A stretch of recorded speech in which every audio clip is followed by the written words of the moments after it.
¿Qué tal, Lucas? Muy bien. Bueno, es un tema complicado el que tengo que analizar, ¿eh? Está bien. Hemos puesto toda la expectativa en vos, Mariano. Antes que nada, gracias claramente por atendernos. Estás en Buenos Aires en estos momentos, ¿no? Estoy en Buenos Aires y te corrijo un segundito. El nombre de la agencia de noticias es Presensa. Ah, bien, bien. Allí está corregido el dato entonces de la agencia de la cual sos parte. Sí, hace ya 9 años que estamos trabajando fuerte por los temas que tienen que ver con derechos humanos, la no discriminación, la paz, el desarme.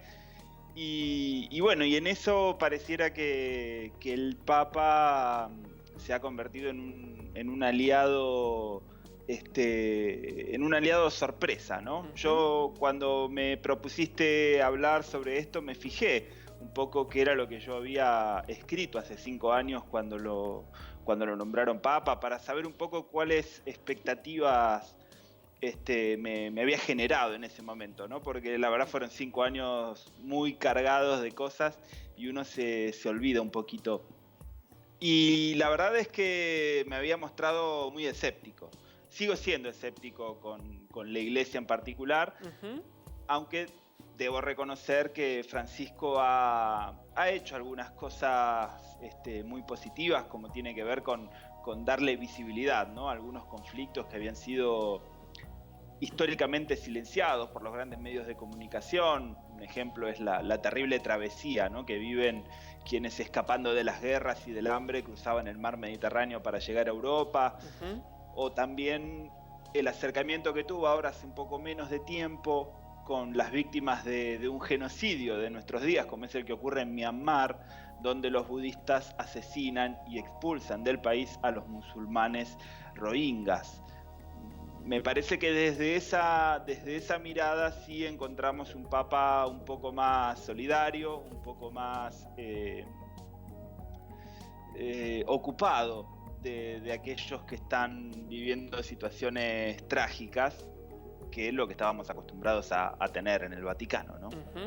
Bien, fue también muy claro el pedido que hizo, no recuerdo si el año pasado o hace 2 años, a la juventud, ¿no? Que salga a la calle, que de alguna manera difunda a la iglesia entre la comunidad. Digo, es claro el acercamiento, o por lo menos lo que propone el Papa Francisco con la comunidad, ¿no? Y se nota en cada viaje o en cada visita que hace en distintos países. Mira, yo la nota esa la llamé el Papa populista. Y lo califiqué de populista, y creo que no me equivoqué en el sentido de la palabra, porque él discutió y discute desde sus palabras, desde sus hechos, la idolatría del dios dinero, ¿no? Y poner a la sociedad humana al servicio del capitalismo, que es lo que estamos sufriendo en todos lados a través de esta globalización, de un neoliberalismo extremo.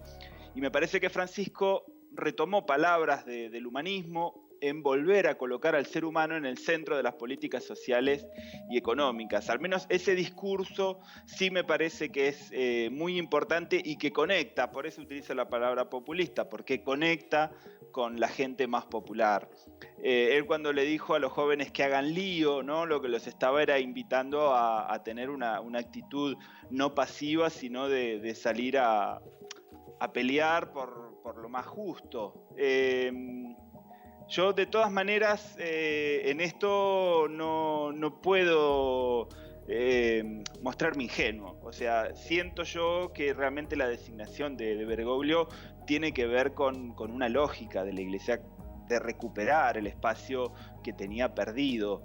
Desde la década del 60 hasta nuestros días hay un 20% de la población en América Latina que ya no se considera católica. Así que ahí hay todo un trabajo a recuperar a muchos fieles, a muchos creyentes, ¿no?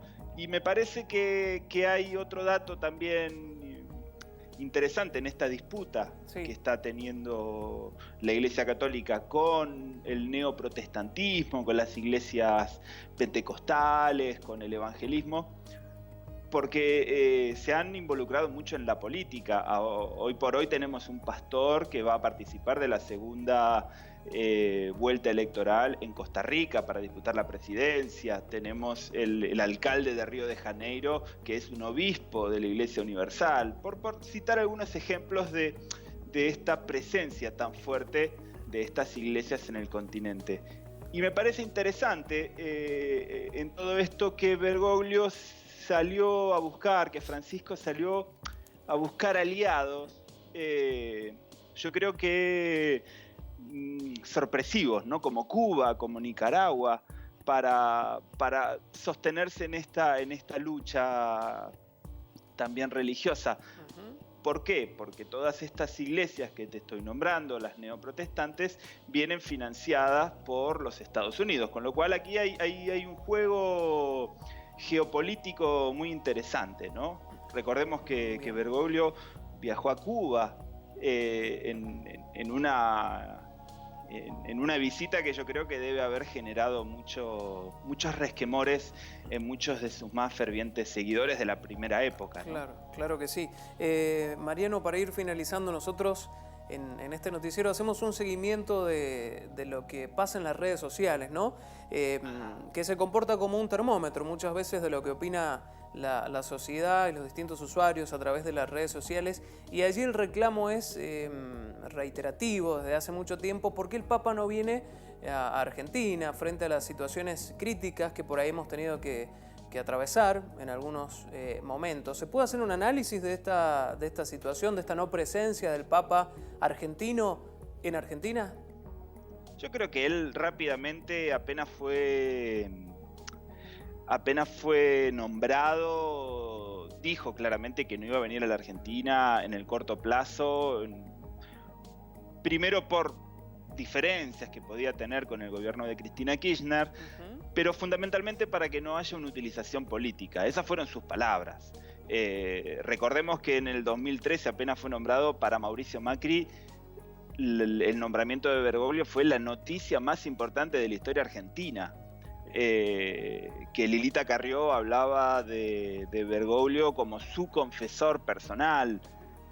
Digo, ahí ahora se supone que hay un nuevo oficialismo con el que Bergoglio debería sentirse más cómodo. Sin embargo, es verdad que las políticas que está llevando adelante el gobierno creo que lo pone un poco en una situación de incomodidad, de no poder venir a avalar a este gobierno con una visita sin ponerse un poco en contra, digamos, de lo que está percibiendo la población con este plan económico que los está devolviendo en muchos casos a situaciones de pobreza, ¿no? y de dificultades económicas. Así que yo creo que por ahí va un poquito la cosa.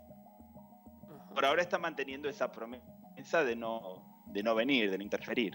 Bien, Mariano, te agradecemos mucho. El contacto ha sido muy claro, muy amable. Seguramente te volvamos a molestar en algunos días para seguir con este tema que, bueno, da mucho para hablar, es muy extenso, ¿sí? Muchas gracias, Mariano.